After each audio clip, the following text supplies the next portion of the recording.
नमस्कार। आज का वीडियो पति पत्नी और उनके झगड़े के बीच में है।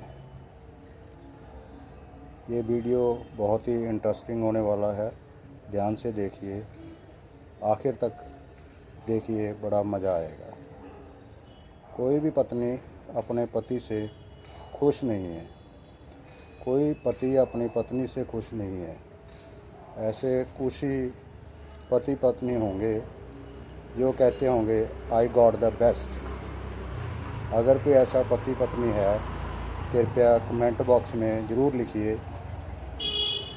कि ऑल इज़ वेल। इससे कुछ होने वाला नहीं है। ये एक आपके सबकॉन्शियस माइंड को मैसेज देगा जिसका फ़ायदा आपको और खुशी बटोरने में और सक्सेसफुल मैरिज लाइफ में सहयोग करेगा। दिशा ना बदल जाए, हम दोबारा उसी पे चलते हैं। पति पत्नी एक बहुत ही पवित्र रिश्ता है। ये दो आत्मों का मेल है। लेकिन कुछ टाइम के बाद, शादी के अभी 2 साल ही होते हैं, ये दो आत्माओं का मेल दुखी आत्माओं में बदल जाता है और परमात्मा की खोज में निकल जाते हैं, ये ढूंढने के लिए कि मैंने ऐसे कौन से बुरे कर्म किए थे, मुझे ऐसा पति मिला या मुझे ऐसी पत्नी मिली। पुराने टाइम में तो मेल डोमिनेटिंग फैमिली होती थी। उस टाइम तो ये था कि पत्नी काम करती जाए, मरती जाए, तसीहे सहती जाए, तशद्दुद सहती जाए। लेकिन आजकल लड़कियां पढ़ लिख गई और बराबर के हकदार हो गई। तो ऐसा करने से हुआ क्या कि आफ्टर मैरिज फैमिली में हेडशिप की प्रॉब्लम आ गई। कोई ऑर्गेनाइजेशन है, चाहे कोई संस्था है, चाहे फैमिली है, उसमें हेड एक ही होना चाहिए। अदरवाइज़ दो हेड होने से पर्सनैलिटी क्लैश हो जाता है। चाहे पत्नी हेड हो फैमिली की या पति हेड हो, तो यहाँ बहुत ज़्यादा कन्फ्लिक्ट हो तो हेड के पास वीटो पावर होनी चाहिए जो दूसरे को माननी चाहिए। तो पत्नी से बात करें तो वह कहते हैं हमारे पति के पास दिमाग ही नहीं है, इनको कौन सी पैंट के साथ कौन सी शर्ट पहननी है, कोई कलर कॉम्बिनेशन का ज्ञान नहीं है। इनको सब्ज़ी लेने भेज दो तो सब्ज़ी अच्छी नहीं खरीद पाते, सड़ी हुई सब्ज़ी लेके आते हैं। अगर बर्तन भी मंजवाने हों तो उनमें भी पाउडर छोड़ देते हैं, मुझे दोबारा ही साफ़ करने पड़ते हैं। इनसे कोई भी काम ढंग से नहीं होता। अगर मैं बीमार हो जाती हूँ तो इतने इरिटेटेड रहते हैं कि मुझे डॉक्टर के पास सहानुभूति तो क्या करनी थी, सारा दिन गुस्से में रहेंगे कि ये बीमार क्यों हो गई।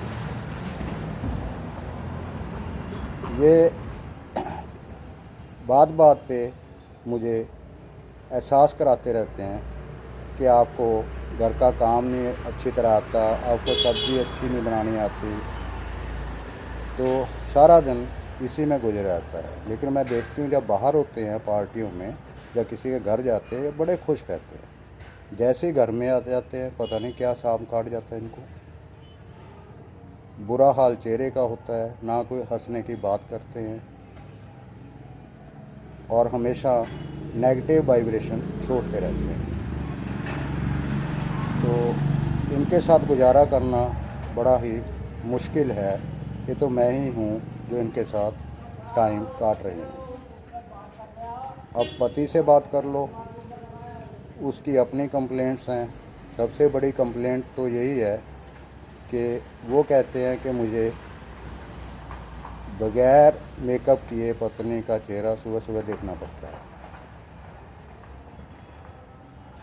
ये मुझे हर बात पे टोकती रहती है मैं इतना बड़ा कंपनी का ह्यूमन रिसोर्स डेवलपमेंट का हेड हूँ, मेरी लोग मानते हैं, सजेशनें लेने आते हैं और मैं बड़ा सक्सेसफुल और रिप्यूटेड पर्सन हूँ, लेकिन जैसे ही घर में आता हूँ तो ये मुझे एहसास करवा देती है कि मुझे कुछ भी नहीं आता। तो मैंने भी एक बार सोचा, यार इतना हम लोगों को मोटिवेट करते हैं, उनको सिखाते हैं लोगों से काम कैसे लेना है, कैसे काम करना है, तो ये छोटी छोटी बातें मैं क्यों नहीं सीख पाता। मैं एक बार सब्ज़ी लेने गया, मैंने बड़ी अच्छी तरह सब्ज़ी चुनी और उसमें मैंने एक छोटा सा अदरक का पीस भी ले लिया। घर आ गया, सब्ज़ी बन गई। जब मैं खाना खाने बैठा, मुझे अदरक का स्वाद नहीं आया, तो मैंने पत्नी से पूछा कि आपने अदरक लेके आया था, आपने अदरक नहीं डाला। पत्नी हंस दी इस बात पे। अच्छा, वो अदरक था। मैं भी सोची अरबी का एक पीस किस लिए लेके आए हैं। आपका तो ऐसा ही हाल चलेगा, आपको तो अदरक और अरबी में भी फ़र्क नहीं पता है।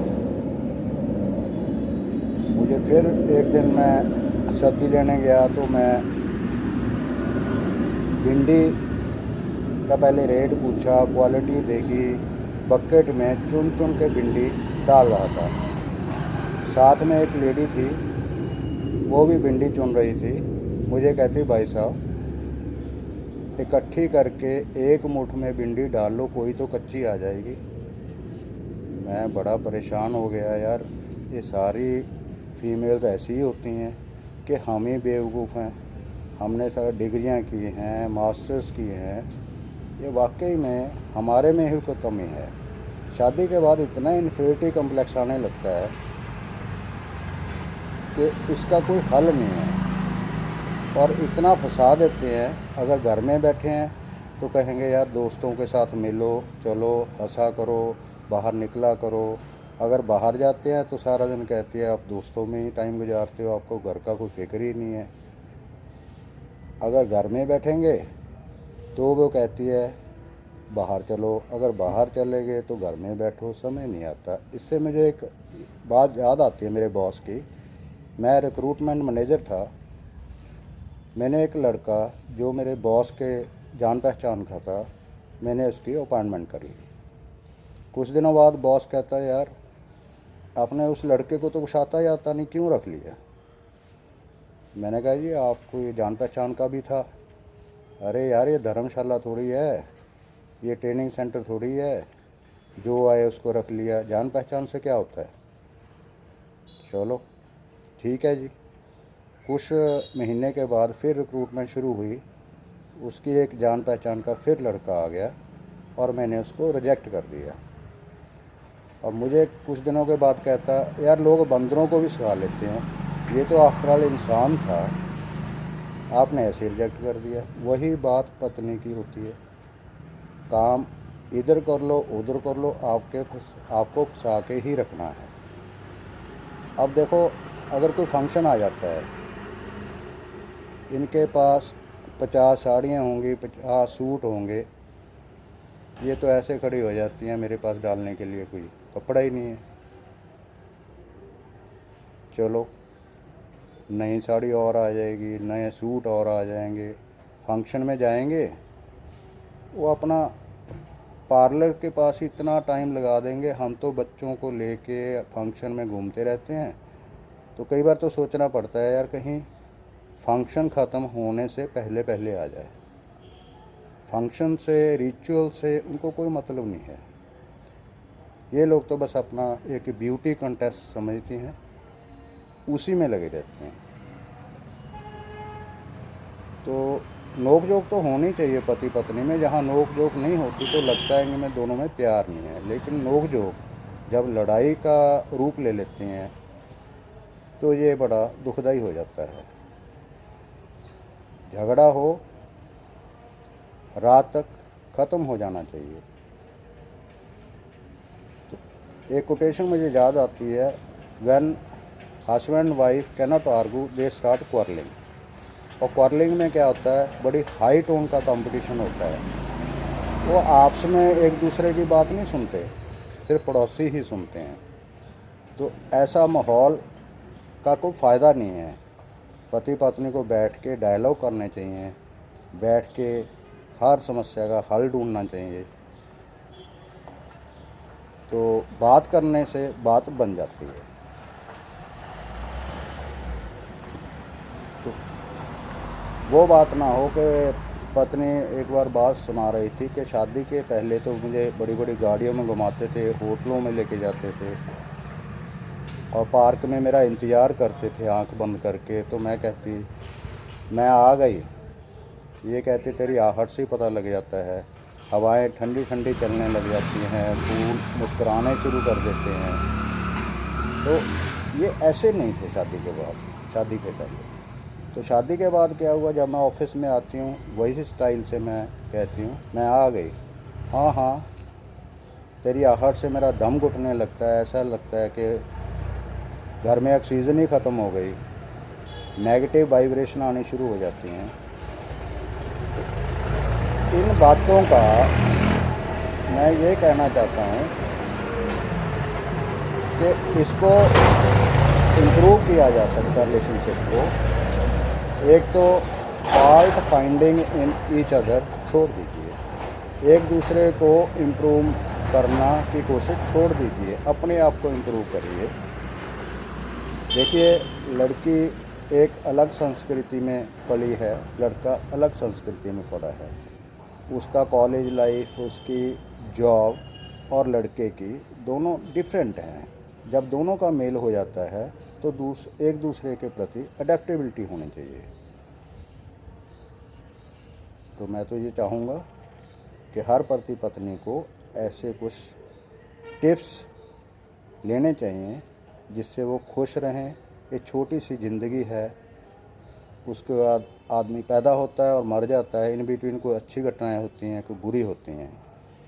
तो इनके साथ समझौता करके इस छोटी सी ज़िंदगी में खुश रहना चाहिए।